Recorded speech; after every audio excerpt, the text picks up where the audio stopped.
All right, welcome to episode 2, Shred the Lettuce. Today we're probably going to cover the most requested, I'm sorry, my fault. Wait, show what kind of beer we bought. We bought Sierra Nevada something. It's like a beach beer. Sierra like Vesa. Sierra Vesa. I guess I'll throw out a Corona. So let's try it. Shout out to Billy's Seafood, Outer Banks Best Seafood. That's all I got. Is it good? That was good, actually. I like it. Yeah, it's good. All right, back to the episode before I was interrupted by my wife. Today we're going to cover guacamole. So I've been making this for probably 10 years. It's like one of our most requested dishes. Anytime we go to a social gathering function, everybody always wants a guacamole. So it's super simple. There's not a whole lot of technique to it, but really well done, simple things in this example are what kind of makes it. So let's get into it. All right, so first ingredient, how to deal with avocados. So I've already prepped a couple. We're gonna make this one dish with 4 avocados here. I've already got 2 in the bowl. So here's the deal with cutting avocado. They have a big giant pit right in the center. So find kind of the middle of the avocado. Usually my first cut would be right where that little seed kind of is. So hand on top, we'll come in here, make a little cut, and we'll cut all the way to the center until you actually hit the peel. From here, I'm basically gonna keep the knife right where it's at. I'm just gonna spin the avocado around and it's gonna cut like that. And so that's where you'll see that big little pit. So tap the knife into that. This one's so small and it'll come right out. And then like always, use a little extra bowl just to kind of put all your stuff into. So here's 2 ways to deal with the avocado. You'll see up here, I've just halved them and thrown it all in the bowl. But if you don't have a smasher like I have, you can cut it like this. Now you want to be careful, obviously, with this guy in your hand, but really lightly, you can come in and just cut some diagonals. And I'm being really gentle to make sure I obviously don't go through the bottom side into my hand. And then you can come across and cut the opposite way. And that's one way, if you don't have something to mash with, that you can actually go ahead and make some little diagonal cuts with. Now, if you've got a smasher, I think that's a waste of time. So I'll just come in, scoop out the whole half, and then we'll do one more. So throw that away. Again, want to come through that little seedy part, come sideways, find the pit. This one's going to be small. Rotate around, and then there we go. And again, these aren't the ripest in the world, but that's fine. Toss it in there, and again, there's that little pit. You can come in, just give it a little tap with the knife till it cuts in, little spin. This one's pretty firm, and you'll see that'll actually even take away a little bit with it since it's firm. So that's fine, just cut away, toss that in the bowl, boom, toss the pit, and then let's just finish up getting rid of these last 2 here, all that in the bowl, and then last little half right here, get that in the bowl. How many avocados are you using, and how much do you recommend? 4 total for this, and then if you want to make a big batch, just double the recipe here. This should be the right amount. 4 for 2 people? Yeah, 4 for 2 people is pretty good. You could get away with this as like an appetizer for more than, maybe 4 or 5 people, but this is probably all it's going to make for that first little bit. Or if you're extra hungry, just 4 for 1? Or 4 for 1, like you. All right, now for the onion. If you watched episode 1, you saw how to properly dice an onion. So we'll do it kind of full speed here. We're again gonna come in, cut it in half, gonna save half. We don't need that. Get rid of that. And then again, I like to cut off this little end right here away from this end right here. All right, so get rid of this, boom. And then we're gonna take off that outer layer, get that cleaned up. The only difference from last time, since that was kind of a rough chop for that stir fry recipe, this is gonna be pretty fine. You don't want, at least I don't like big giant chunks of this in my guacamole. I like it to be a little bit smaller. So same technique with the fingers, come in here, make a little cut. I'm only gonna cut halfway through. Last time I made like 2 cuts across. I'm actually gonna sneak in a 3rd little cut here. And then you'll see as I come down and make sticks again, I'm gonna be pretty narrow with these. So we're gonna come down, and this is gonna be a little different from last time. So we're staying pretty skinny, and we're gonna stick with that the whole time. Don't worry if a couple pop off, that's fine. Now, when we come in, same thing. We don't wanna be way out here and wide. We wanna be pretty in tight and really let the knife do the work here. Nice and gentle on the grip. That's a big mistake people make when they're trying to do fine things with knives. They want to use a lot of force. That's not why it's sharp. It's sharp so I can just feel like I'm barely putting any pressure straight down. And I'm gonna use, you know, an onion cut in half, and I'm only gonna use half of that. Again, I think if the onion is too big or if you just use too much, there's way too much onion in it. It gets super overpowering. Whereas I think guacamole should just kind of be nice and light. Good. So that and a pile to the side, because that'll go in a little bit later. Now, one of the things that you've got to put in guacamole, which a lot of people don't like, is cilantro. So cilantro's got a big thick stem on the bottom. Comes from the coriander. When I pick this up, you'll actually see this says coriander. That's the seed it grows from. So a lot of other countries actually call cilantro coriander. So if you ever get confused, that's why. So these standard bundles, I'm just going to use half of that. So I would just cut the bottom off of that and then divide that in half, right? I'm going to get rid of that. We'll save that for later for something else. And if you get any big kind of stemmy parts here, you can just do this light little chop kind of away. Light little chop away from the stem, right? And that'll give you some of this like stemmy ends that you can just get rid of, because you don't want to bite into that. So with this, really important, get this smashed up into a little ball, right? And then from here, we can come in, use the tip of the knife just to come across and make some nice little cuts. And then on those end pieces, get the hand out of the way and just make some nice little cuts here. So get rid of any bigger pieces of that onion you don't want, that's fine. And you don't want to cut this like crazy, but I'd probably give it one more rough chop across, and now you've got the cilantro piece of this. Now, third, got to be careful with the jalapeno. So jalapenos are pretty hot. Some people use serranos, so serrano peppers are a little bit skinnier, and they're actually hotter than the jalapeno. So much like the bell pepper, I actually like to do one of two things. If you've got a crowd that doesn't like a lot of spice, but you still want to use jalapeno, come down the outside, and that's going to cut off, right, a lot of these stems. And that's where most of the capsaicin lives, which is what makes things hot, right? So you could come in and cut off the 4 sides and just use that in this recipe. That'd be a little bit less spicy. I'm actually going to keep that because we like it. So I'll just come in, make a cut down, come in, make a cut down.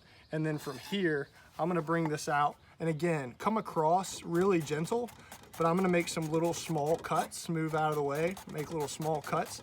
And you'll see that's gonna bring some of that kind of white, pithy stuff in where the spice lives all through here. So, you know, we like that. You could come in and maybe cut it one more time just to make sure you don't get any really big pieces in there.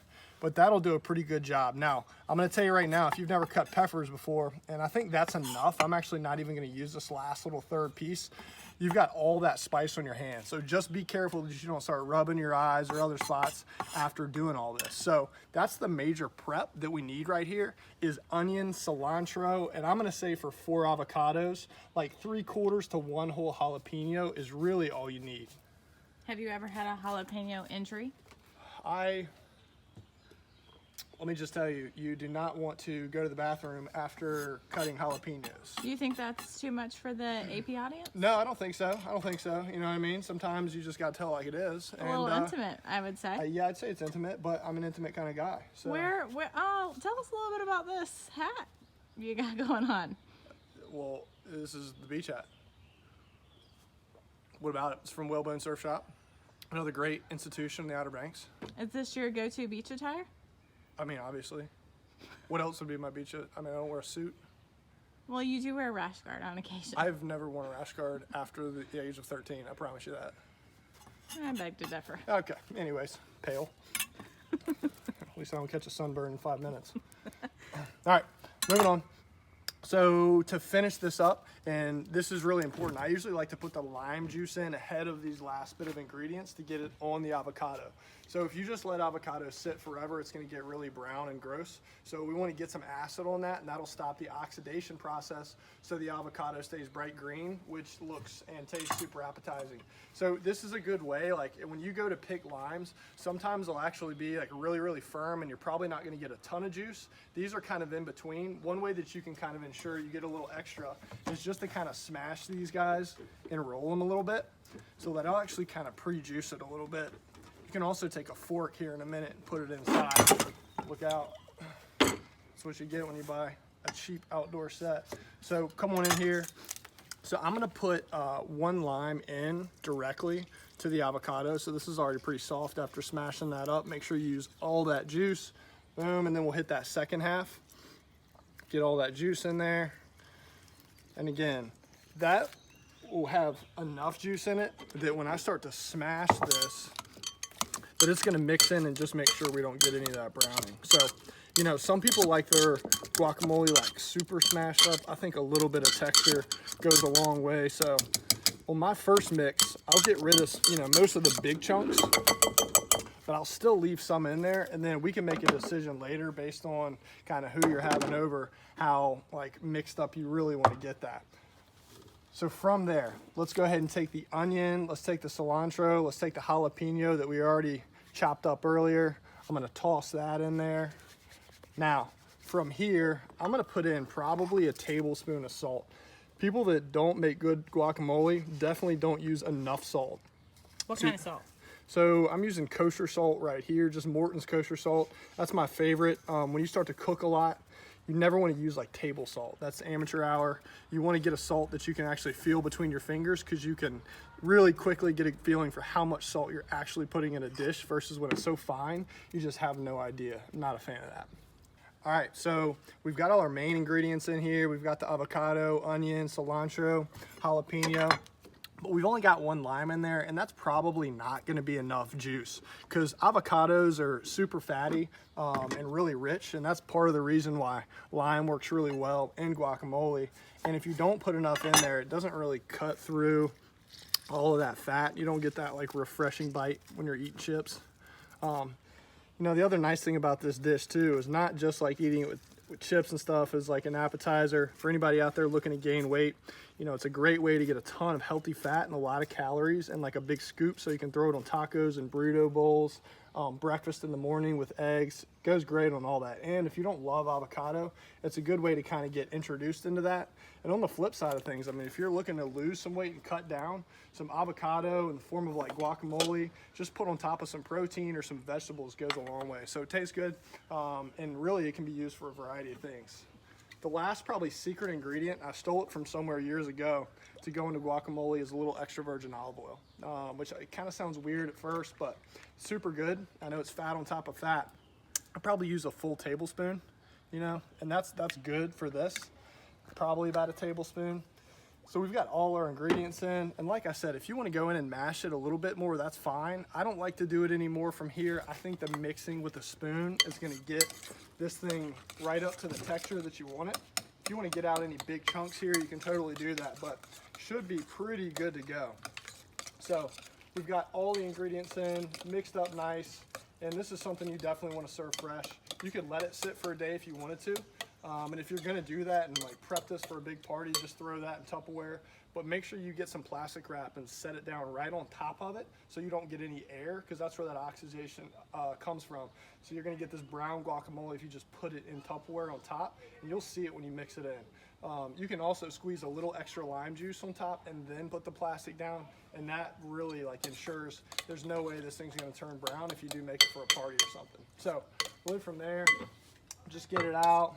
You know, put it in something, nice little white bowl, always looks pretty good.